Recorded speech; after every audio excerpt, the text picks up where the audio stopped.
y también un problema de demanda. He sido además alguien que decidió algo que es muy poco atractivo, poner temas. Yo 62 propuestas de política pública. Construir un programa. Es lo menos atractivo que hay. Aprueba Matías del Río aquí. No he sido invitado en 2 años y no hay ninguna queja. Problema oferta y demanda. Yo no estaba en la coyuntura de Matías. O corrígeme tú. Y mientras no sea noticia van a pasar 2 años más de pronto. Que es el hombre de la noticia del día. Y vendrá entonces el programa de Matías, probablemente en la presidencial. Tendrá Matías que inevitablemente invitarme. Pero reconóceme, Matías, que tu propio programa en 2 años no he sido invitado. Sí. Y no hago ninguna protesta. Son las reglas de los medios. Era que protestara, digamos. No, está bien, pero se usa mucho el lamento de decir censura. Fíjate, no, te quiero decir que no juego. Podría establecer la idea paranoica, muy propia a los políticos, medio cansados sin dormir, mal alimentados, de decir que el mundo los persigue y que son las víctimas. No. Toma un camino distinto. De acumulación de fuerza, de acompañar al movimiento estudiantil, de no instrumentalizarlo, de marchar sin prensa. Fui a las marchas, no convoqué prensa. Marco. Entonces ese camino tiene un costo enorme de erosión. Ahora te lo pongo al revés. Corrígeme, Cristiano. Perdón, pero la encuesta tuya y todas las encuestas demuestran que seguimos igual de competitivos. Igual, sin un minuto de televisión. Todas las encuestas demuestran que aún así estamos entre los 3 o 4 liderazgos más importantes de este país en materia presidencial. En la mención espontánea de la de Diego Portales, me impactó el otro día. No, Marco, estaba marcando exactamente lo mismo que Goldborn, que Marco, lo vi hoy día en la noticia por enésima vez. Tú hasta ahora sigues siendo, después, como candidato alternativo, el principal, pero a bastante distancia los 2 primeros. La verdad es que hoy día el tema está entre Goldborn y Bachelet. Pero la pregunta es, tú saltaste al ruedo como candidato presidencial quejándote de que las primarias de la Concertación nadie te había tomado en cuenta, de que no había un espacio democrático ahí. Tú, está claro, ya tomaste la decisión de ser candidato presidencial de nuevo. ¿Tú no estás abierto a participar de ningún tipo de primaria en la Concertación? Ahora que se está haciendo lo que tú pediste tanto la vez pasada. Además de la oportunidad que me dieron de explicar el fondo de mi proposición, de mi combate, más allá de la denuncia, también quiero decirte que para mí las formas también son fondo hoy día. Y no, yo no estoy disponible para construir sin respeto, sin fraternidad, el peor de los mundos, y por tanto es no. Yo te lo pongo al revés. Yo he convocado a todas las fuerzas críticas de este gobierno y al modelo a un gran, este famoso término con el cual se alcoholiza la izquierda, Frente Amplio. La respuesta que obtuve de Carolina Toá es no, queremos un pacto electoral. La respuesta de Andrade fue no podemos juntarnos contigo porque la DC se enoja. La respuesta de la DC, cri, nunca respondió ninguna invitación. Eso que lo vuelvo a invitar, cuando quieran nos juntamos. No han querido. La respuesta de los radicales es que no, que ellos más bien se quedan dentro de una vieja estructura que ya cumple un ciclo. Entonces, es al revés. Pregúntele a ellos por qué no han querido nunca reunirse a discutir ideas. Yo sigo los brazos abiertos. Sigo en ganas de construir una gran alternativa. Yo no puedo solo. No podemos los progresistas pretender construir una alternativa sin diálogo con todas las fuerzas críticas. Pero hay algo que no voy a transar en mi vida que tiene que ver con las verdades matemáticas. Yo creo en el respeto. Y no estoy disponible para que me escupan, me insulten y además me digan por qué no te metes a la primaria para que te den una paliza. La única primaria que le gusta a algunos de las constataciones es donde yo pierdo por paliza. No reconocen ningún dispositivo dispuesto a conversar. Es más, eso lo hemos mandado por comunicado de prensa 40 veces, no se ha publicado nunca. Donde he denunciado, y lo aprovecho a hacer hoy día y le agradezco el espacio, que yo he convocado a los líderes del país a un gran frente amplio. Con un pacto programático, se me dijo que no. Al Partido Comunista, Telier, con testigos, le dije, vamos a primaria. No, nosotros nos gustan las primarias. Entonces las comunas son como cotos de casa para el Partido Comunista, para su dirigencia. Bueno, en eso no es posible construir. Entonces, a los 38 años, como tú dices muy bien, vengo de la televisión y del cine. Dejar y entrar en política para hacer lo mismo que ellos no tiene sentido. Marco. Y termino con una reflexión.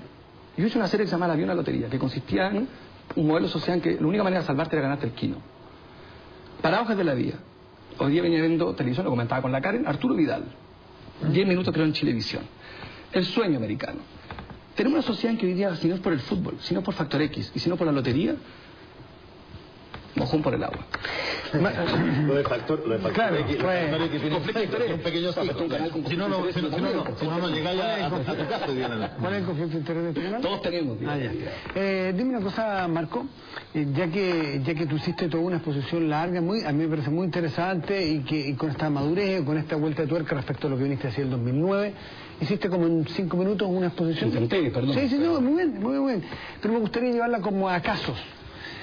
Leí ayer una entrevista muy interesante, yo la recomiendo, que le hizo Cristiana Alan García, y donde en la tercera de ayer, muy interesante porque un Alan García que lo conocimos en los 80, donde quebró Perú, donde llevó a Perú a niveles impensados, desde corrupción, desde pobreza, desde miseria, desde quizás le era a un Alan García moderado, más moderno, que habla de un Ollanta Humala también muy moderno, que entiende mucho para dónde van las cosas, y él hacía una separación clara entre dos Latinoaméricas, como si había escrito Vargas Llosa hijo, el estúpido latinoamericano, un poco me acordé de eso. En la Latinoamérica de Chávez, la Latinoamérica de Cristina Fernández y la Latinoamérica de Colombia, de Chile, de Perú, o sea, de Ollanta Humala, en fin.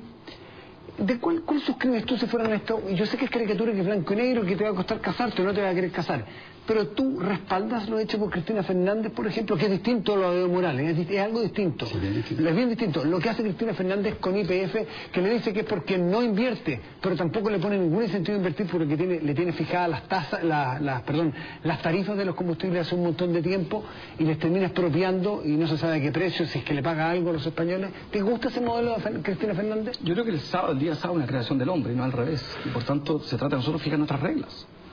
Lo que hemos sido capaces de hacer en América Latina son mercado y economía, y no hemos construido sociedades. Y lo que yo no me niego, y ese fue mi punto de defensa, que entre paréntesis lo publicó ese diario. A mí me impresionó muchísimo. Yo hacía años que no veía un político chileno elogiar a un político extranjero en los términos que tú elogiaste a Cristina Fernández. La pusiste a un nivel increíble. Mi combate está construyendo, lo hizo sobre los herejes. Mi combate está en Chile.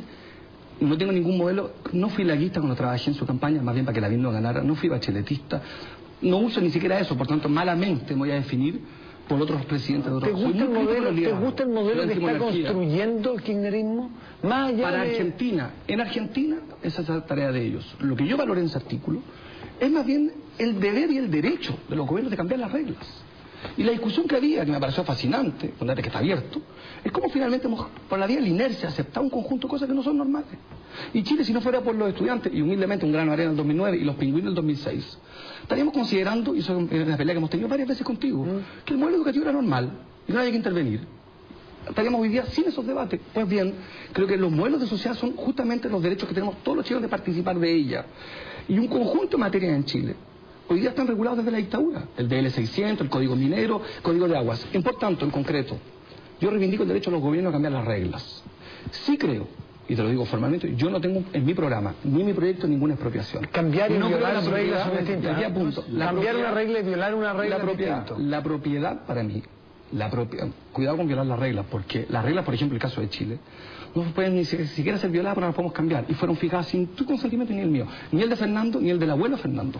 Para ponerlo así en crudo, un conjunto de reglas aquí fueron fijadas en dictadura, sin derecho a réplica. Por tanto, ni siquiera violarlas, estamos pidiendo el derecho a revisarlas. Por eso que hablo de democracia directa entre Marco, tú no, hay modo de ver, tú cuando elogias desmesuradamente a Cristina Fernández, porque eso fue un elogio inmenso, tú no te haces cargo de que la política del kirchnerismo ha sido el matonaje. Tú no te haces cargo de que el Repsol fue un negociado. Tú sabes perfectamente que hay un palo blanco del kirchnerismo que estaba en YPF, cómo se armó. Entonces, el hecho, y tú además elogias el hecho de que, y que tienes derecho a hacerlo, digamos, de que se expropien los recursos naturales, pero sin hacerte cargo de lo que tú estás elogiando representa la peor práctica política que hay en este continente, que es el matonaje, que es la corrupción, y tú lo sabes perfectamente porque eres una persona informada. A ver, Cristian, yo tengo varias discrepancias. La prensa chilena y la sociedad chilena nunca lo levantó la mano contra Menem, que a mí me pareció un espanto.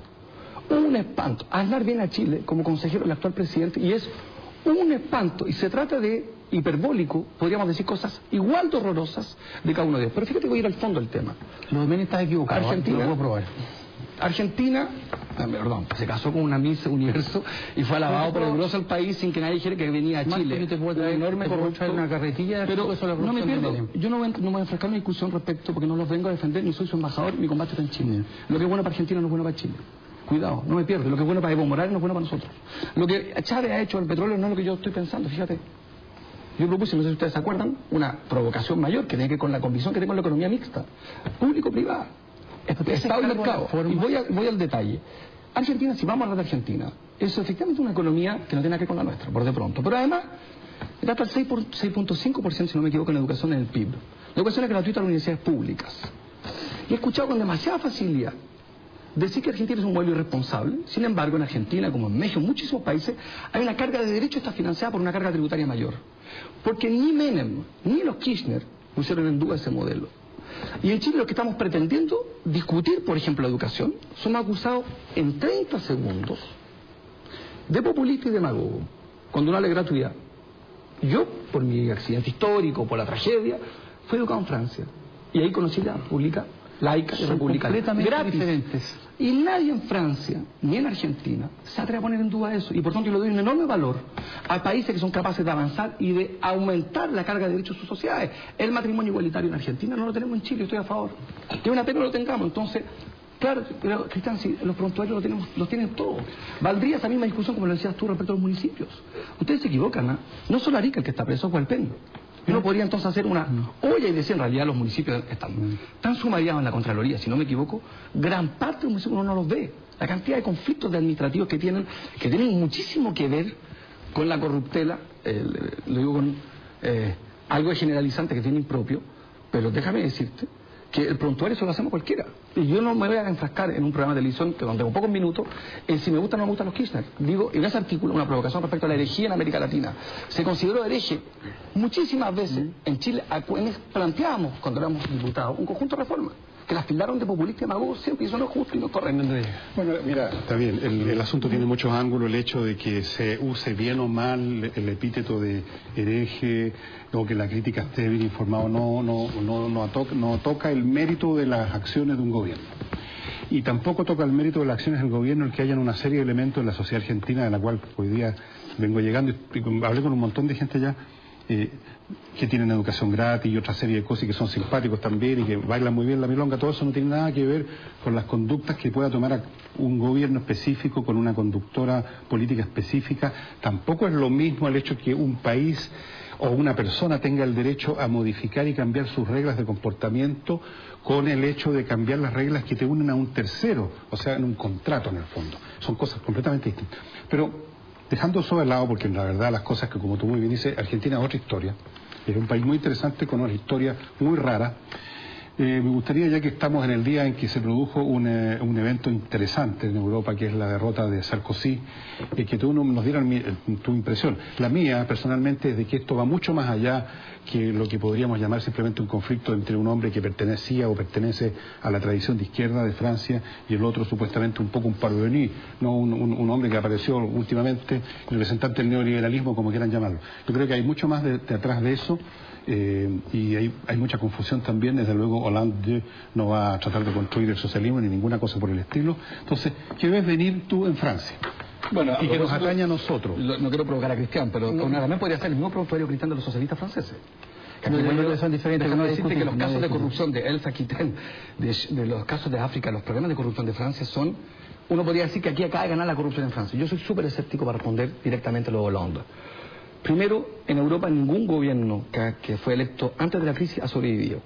Por tanto, 6 de 27 países de la Unión Europea son de izquierda. No, 6 de 26 países son de izquierda. Por tanto, cree que aquí viene una contraoferta, ¿no es cierto? Porque el país colindante ganó Rajoy. Por tanto, soy mucho más... Creo que se está instalando una discusión muy interesante respecto a la democracia electiva. Cómo las elecciones son todas estructuradas sobre el cambio y la continuidad, no sobre izquierda y derecha. Y ese clivaje, cambio, continuidad, ese divorcio, es el que hoy día gobierna la elección, y fue lo que le dije a Frey en 2009, fue lo que le dije a Bachelet, fue lo que le he dicho al país. Las elecciones van a ser sobre el cambio. ¿Quién cree que el 2013 nos vamos a enfrentar a un combate de izquierda y derecha? No, va a ser de nuevo sobre la discusión sobre si el cambio verdadero fue Piñera o si la Constitución reencarna su capacidad de encarnar el cambio. Perdón la redundancia del lenguaje.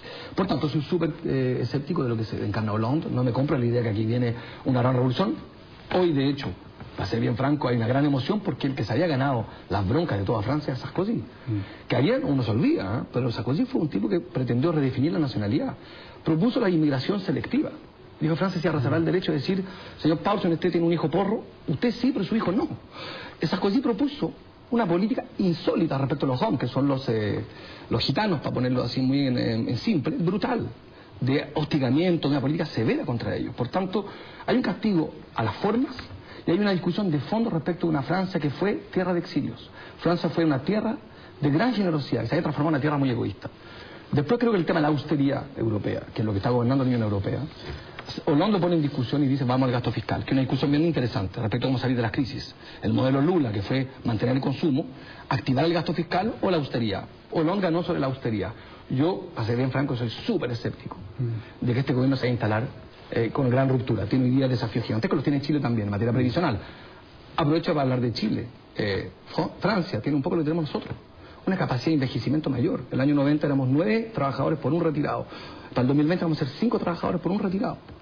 Y poco hablamos del tema previsional, porque hicimos una reforma